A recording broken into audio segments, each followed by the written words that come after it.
Hi friends, പവിത്രം season 2-ൻ്റെ 14-15 എപ്പിസോഡുകളിലേക്ക് എല്ലാവർക്കും സ്വാഗതം. അങ്ങനെ കാണിക്കുന്നത് കുഞ്ഞിൻ്റെ പേരിടൽ ചടങ്ങാണ് കേട്ടോ. ഭയങ്കര ആഘോഷമായിട്ടാണ് കേട്ടോ തരുണ അത് നടത്താൻ തീരുമാനിച്ചിട്ടുള്ളത്. വേദയ്ക്കാണെങ്കിലും അതൊക്കെ കാണുമ്പോൾ ഭയങ്കര സങ്കടവും ഇതൊക്കെ വരികയാണ്. അങ്ങനെ വേദ ഇതൊക്കെ കണ്ടിട്ട് ഇങ്ങനെ ഒറ്റയ്ക്കിരുന്ന് വിഷമിച്ച് അങ്ങനെ മാറി നിൽക്കുകയാണ്. അപ്പോൾ അമ്മ വന്നിട്ട് പറയും, മോളിങ്ങനെ വിഷമിക്കണ്ട, എന്തായാലും നമുക്ക് തൽക്കാലം ഇപ്പോൾ ഇതൊക്കെ വിട്ട് കൊടുത്തേ പറ്റുള്ളൂ. അവന് കുഞ്ഞിനോട് ഇങ്ങനെ അടുക്കും തോറും ഇതൊക്കെ കൂടുതൽ പ്രശ്നമാണ്, പക്ഷേ എല്ലാം നമ്മളിപ്പോൾ അഡ്ജസ്റ്റ് ചെയ്തേ പറ്റുള്ളൂ എന്നൊക്കെ പറഞ്ഞ് വേദയെ ആശ്വസിപ്പിക്കും. അപ്പോൾ വേദയും പറയും, സാരമില്ല അമ്മേ, എൻ്റെ മനസ്സമാധാനത്തേക്കാൾ എനിക്കിപ്പോൾ വലുത് എൻ്റെ കുഞ്ഞിൻ്റെ ജീവനാണ്. അത് സുരക്ഷിതമായിട്ടുള്ള കരങ്ങളിൽ ഇപ്പം നിൽക്കുന്നുണ്ടല്ലോ, അതുകൊണ്ട് എൻ്റെ വിഷമത്തിനൊന്നും അത്ര ഞാൻ കാര്യമാക്കുന്നില്ല. നീ ഹോസ്പിറ്റലിൽ നിന്ന് ചോദിച്ചില്ലേ ഞങ്ങളുടെ കൂടെ വീട്ടിലേക്ക് വന്നോട്ടെ എന്ന്.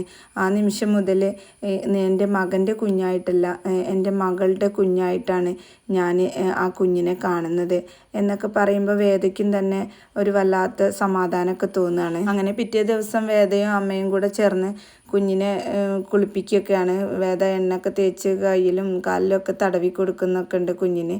പിന്നീട് രണ്ടുപേരും കൂടെ ചേർന്ന് കുഞ്ഞിനെ കുളിപ്പിക്കുകയും, രണ്ടുപേരും മാത്രമല്ല അവിടെയുള്ള ജോലിക്കാരും അതിൽ സന്തോഷം കണ്ടെത്തുന്നുണ്ട്. അവരും കൂടെ ചേർന്നിട്ടാണ് കുഞ്ഞിനെ കുളിപ്പിക്കുന്നത്. അങ്ങനെ കുളിയൊക്കെ കഴിഞ്ഞതിന് ശേഷം പിന്നീട് കുഞ്ഞിനെ പൊട്ട് തൊടിയിക്കലും കുഞ്ഞിനെ ഒരുക്കലൊക്കെ ആ തിരക്കിലായിരുന്നു വേദയും അമ്മയും കൂടെ. ആ സമയത്ത് തരുൺ അവിടേക്ക് വന്നിട്ട് കുഞ്ഞിനെ എടുക്കാൻ നോക്കുകയാണ്. അന്നേരം അമ്മ കുഞ്ഞിനെ തരുണിൻ്റെ കയ്യിൽ നിന്ന് വാങ്ങിയിട്ട് പറയും, കുഞ്ഞിനെ ഞങ്ങൾ കൊണ്ടുവന്നോളാം, നീ അവിടെ ഗസ്റ്റുകളൊക്കെ വന്നതല്ലേ, അവരെയൊക്കെ ശ്രദ്ധിക്കുക എന്ന് പറഞ്ഞിട്ട് തരുണിൻ്റെ കയ്യിൽ നിന്ന് കുഞ്ഞിനെ വീണ്ടും വാങ്ങി അവർ കുഞ്ഞിനെ വീണ്ടും ഒരുക്കുകയാണ്. ആ സമയത്ത് ഒരുപാട് ഗസ്റ്റുകളൊക്കെ അവിടെ വന്നിട്ടുണ്ടാവും. അങ്ങനെ അവർ കുഞ്ഞിനെ ഒരുക്കിയതിന് ശേഷം പിന്നെ തരുണിൻ്റെ മടിയിൽ അമ്മ കൊണ്ടു കൊടുക്കുകയാണ് കുഞ്ഞിനെ പേരിടൽ ചടങ്ങിന് വേണ്ടി. തരുൺ ഇരിക്കുന്നതിൻ്റെ അടുത്ത് രാധികയുടെ വലിയ ഫോട്ടോ ഒക്കെ വെച്ചിട്ടുണ്ട്.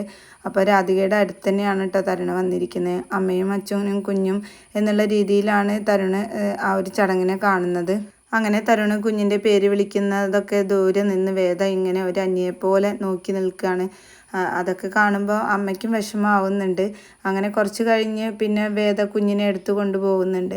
അത് തരുണാണെങ്കിലും അതൊന്നും ഇഷ്ടപ്പെടുന്നില്ല. അങ്ങനെ തരുൺ വീണ്ടും കുഞ്ഞിനെ എടുക്കാൻ പോകുമ്പോൾ അമ്മ പറയുന്നുണ്ട്, മോനെ നീ ഇപ്പം അവിടേക്ക് പോകണ്ട, ഞാൻ കൊണ്ടുവന്നോളാം കുഞ്ഞിനെ, നീ തൽക്കാലം അവരെയൊക്കെ ഒന്ന് ശ്രദ്ധിക്കുക എന്ന് പറഞ്ഞിട്ട് പിന്നെ തരുണ് ഗസ്റ്റുകളെയൊക്കെ ഒന്ന് സ്വീകരിച്ച് അവരെ പിന്നെ പറഞ്ഞയക്കുന്നതും അങ്ങനെയുള്ള സീനുകളൊക്കെയാണ് പിന്നെ കാണിക്കുന്നത്. അങ്ങനെ ഗസ്റ്റുകളൊക്കെ പോയതിന് ശേഷം തരുൺ വേഗം വന്നിട്ട് വേദയുടെ കയ്യിൽ നിന്ന് കുഞ്ഞിനെ എടുത്തുകൊണ്ട് പോവുകയാണ്.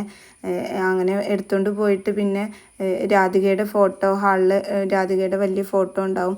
ആ ഫോട്ടോ കാണിച്ചിട്ട് തരുൺ പറയും, ഇതാണ് മോളുടെ അമ്മയെ വിളിച്ചേ എന്നൊക്കെ പറഞ്ഞിട്ട് കുഞ്ഞിനോട് ഇങ്ങനെ വീണ്ടും ഇതാട്ടോ അമ്മ എന്നൊക്കെ പറഞ്ഞ് ഇങ്ങനെ കാണിച്ചു കൊടുക്കുന്നത് തരുണിൻ്റെ അമ്മ ഇങ്ങനെ ശ്രദ്ധിക്കുന്നുണ്ട്. എന്നിട്ട് ആ അമ്മ തരുണിൻ്റെ അടുത്ത് പറയുന്നുണ്ട്, മോനെ നീ ഇങ്ങനെ എപ്പോഴും ഇങ്ങനെ കുഞ്ഞിൻ്റെ കൂടെ ഇരുന്നാൽ മതിയോ?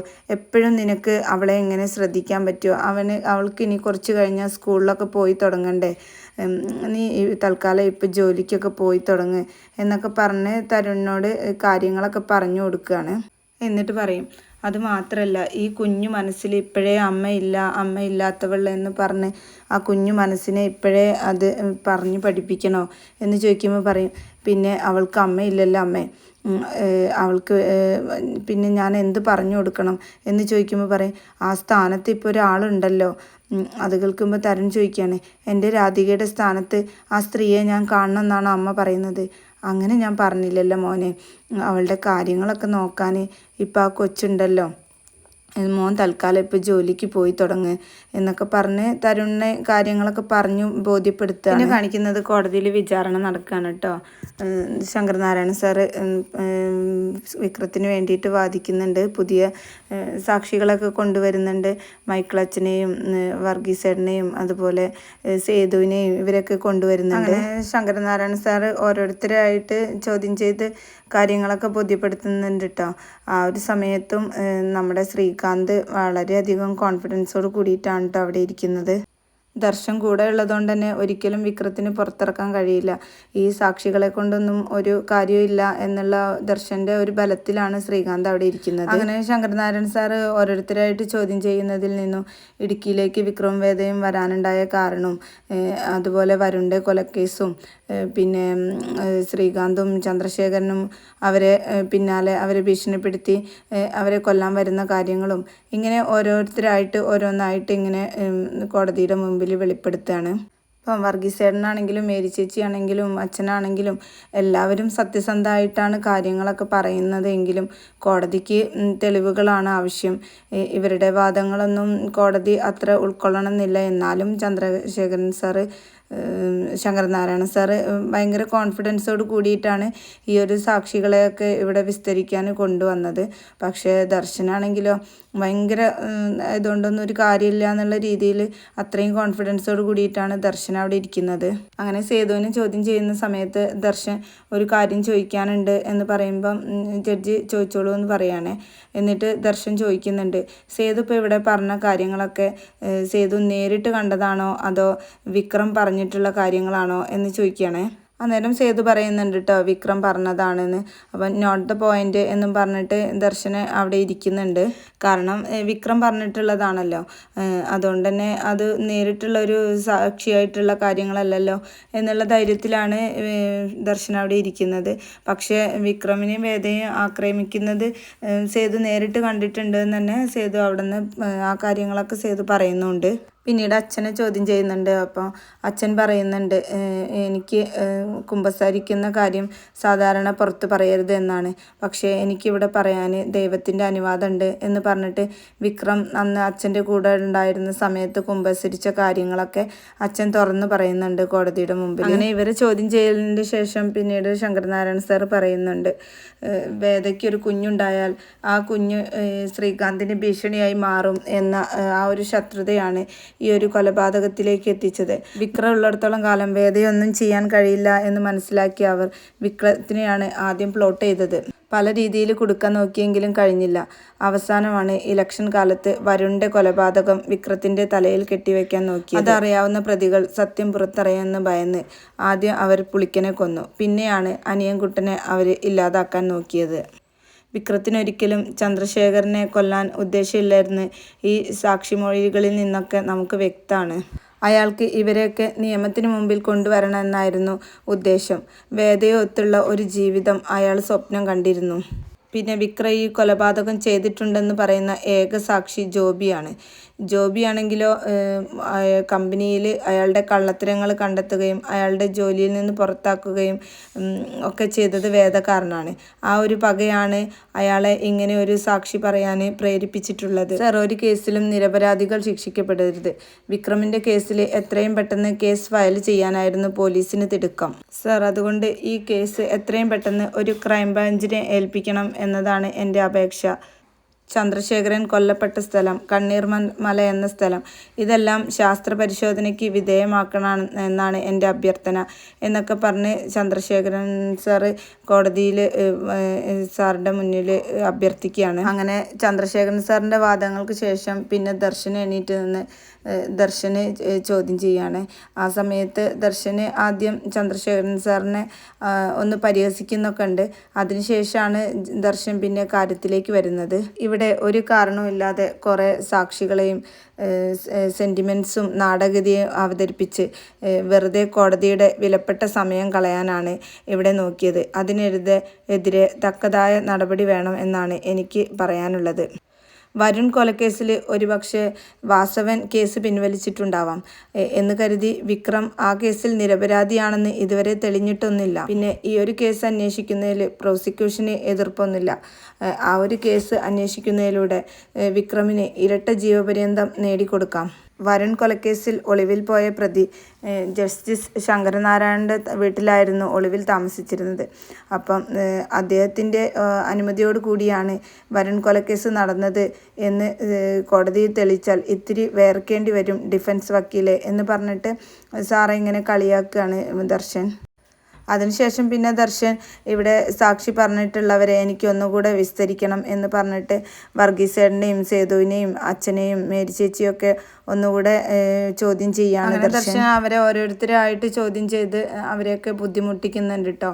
അപ്പം അവരുടെയൊക്കെ ചോദ്യം ചെയ്യലിൽ നിന്ന് പിന്നീട് മനസ്സിലാവുന്നത് ഇവരൊന്നും നേരിട്ട് കണ്ടിട്ടില്ല, വിക്രം പറഞ്ഞിട്ടുള്ള അറിവുകളെ ഇവർക്കുള്ളൂ എന്നുള്ളതാണ് ദർശൻ അതിലൂടെ തെളിയിക്കുന്നത്. പിന്നെ ഈ ഒരു കൊലപാതകം കണ്ടു എന്ന് പറയുന്ന ഏക സാക്ഷി ജോബിയാണ്. ജോബിയാണെങ്കിലോ ഇപ്പോൾ പാവപ്പെട്ട ആളുകൾക്ക് വീടൊക്കെ പണിത് നൽകുന്ന ചാരിറ്റബിൾ ട്രസ്റ്റിൻ്റെ ഒരു ഉടമ കൂടിയാണ്. വേണമെങ്കിൽ അതിൻ്റെ തെളിവുകളൊക്കെ കോടതിയുടെ മുമ്പിൽ ഹാജരാക്കാം എന്നൊക്കെ പറയുന്നുണ്ട് ദർശൻ. സേതുവിനെ ചോദ്യം ചെയ്യുന്ന സമയത്ത് ചോദിക്കുന്നുണ്ട്, അനിയൻകുട്ടനെ വകവരുത്താൻ തോക്ക് ഉപയോഗിച്ചു എന്ന് പറഞ്ഞല്ലോ, അതുവരെ ആ തോക്ക് എവിടെയായിരുന്നു എന്ന് ചോദിക്കുമ്പം സേതു പറയുന്നുണ്ട്, അതിനു മുമ്പ് ചന്ദ്രശേഖരൻ്റെ കയ്യിലായിരുന്നു തോക്ക്. ചന്ദ്രശേഖരൻ ഞങ്ങളുടെ നേരെ ഒരിക്കൽ തോക്ക് ചൂണ്ടിയ സമയത്ത് ഞങ്ങളെ വിക്രം അത് തട്ടിത്തെറിപ്പിച്ചതായിരുന്നു. അപ്പം പരിഹസിച്ചുകൊണ്ട് ചോദിക്കുന്നുണ്ട്, തോക്ക് ചൂണ്ടിയ ആൾക്ക് എന്തേ അത് വെടി ഉതിർത്താൻ അറിയില്ലേ എന്നൊക്കെ പരിഹസിക്കുന്നുണ്ട് ദർശൻ. എന്നിട്ട് ദർശൻ പറയുന്നുണ്ട്, ചന്ദ്രശേഖരന് അങ്ങനെ ഒരു തോക്ക് കയ്യിലില്ല, ആ തോക്ക് ആരുടെയായിരുന്നെന്ന് ഞാൻ പറയാം, അത് ശ്രീകാര്യൻ ശ്രീനിവാസൻ്റേതായിരുന്നു എന്ന് പറയുമ്പോൾ സേതുവും വിക്രവും ഒക്കെ ഞെട്ടിത്തരിക്കുന്നുണ്ട്. അതിന് തെളിവായിട്ട് ലൈസൻസും കാര്യങ്ങളൊക്കെ ഉണ്ട് എന്ന് പറഞ്ഞിട്ട് ദർശൻ അവിടെ കോടതിയുടെ മുമ്പിൽ കൊണ്ടുവരുന്നുണ്ട്. ഇതിലൂടെ വ്യക്തമാക്കുന്നത് ശ്രീകാര്യം ശ്രീനിവാസൻ്റെ വലങ്കൈ ആയിരുന്നല്ലോ വിക്രം. അപ്പം വിക്രമായിരുന്നു ആ തോക്ക് കൈകാര്യം ചെയ്തിരുന്നത് എന്ന് കോടതിയെ ബോധിപ്പിക്കാൻ വേണ്ടിയിട്ടാണ് ദർശൻ ഇങ്ങനെ ഒരു വാദം കൊണ്ടുവരുന്നത്. അങ്ങനെ കേസ് മാറ്റിവെച്ചു, മറ്റൊരു ദിവസത്തേക്ക് മാറ്റിവെച്ചു എന്ന് പറയുമ്പം പിന്നീട് വിക്രം ഇറങ്ങിപ്പോകുന്ന ആ ഒരു സീനാണ് കാണുന്നത്. അങ്ങനെ പുറത്ത് ശ്രീകാന്തും ദർശനും വിക്രത്തിനെ വെയിറ്റ് ചെയ്തിരിക്കുകയും എന്നിട്ട് ശ്രീകാന്ത് പറയുന്നുണ്ട്, നീ അങ്ങനെ പെട്ടെന്ന് കേസ് ഊരി പോരാം എന്ന് നീ കരുതണ്ട. അന്നേരം ദർശനും പറയുന്നുണ്ട്, വരുണിൻ്റെ കൊലപാതക കുറ്റം കൂടെ നിൻ്റെ തലയിൽ കെട്ടിവെച്ചിട്ട് നിന്നെ വെറുതെ വിടുള്ളൂ എന്ന് പറഞ്ഞ് രണ്ടുപേരും അവിടുന്ന് പോവാണ്. ഈ സമയത്ത് വിക്രം അച്ഛനെ സുധാകരൻ മാഷിനെ കെട്ടിപ്പിടിക്കുന്നുണ്ട്, യാത്രയൊക്കെ പറയുന്നുണ്ട്. അതുപോലെ അച്ഛനോടും യാത്രയൊക്കെ പറഞ്ഞ് വിക്രം ജയിലിലേക്ക് തന്നെ വീണ്ടും പോവുകയാണ്. പിന്നീട് കാണിക്കുന്നത് വേദ എങ്ങനെ കുഞ്ഞിനെ ഒരുക്കുന്നതും കളിപ്പിക്കുന്നതും ആ കാര്യങ്ങളൊക്കെയാണ്. അങ്ങനെ തരുണ് പോലീസ് വേഷത്തിൽ അവിടേക്ക് വരുന്നുണ്ട്. എന്നിട്ട് തരുണ് ഈ കാഴ്ചകളൊക്കെ കാണുമ്പം തരുണിന് ഒരുപാട് സന്തോഷമാണ് വേദ ഇങ്ങനെ കുഞ്ഞിനോട് ഇടപഴകുന്നതൊക്കെ കാണുമ്പോൾ. അങ്ങനെ അമ്മ അവിടേക്ക് വരുന്നുണ്ട്. എന്നിട്ട് അമ്മ ചോദിക്കുന്നുണ്ട്, നിനക്ക് പോവാറായോ?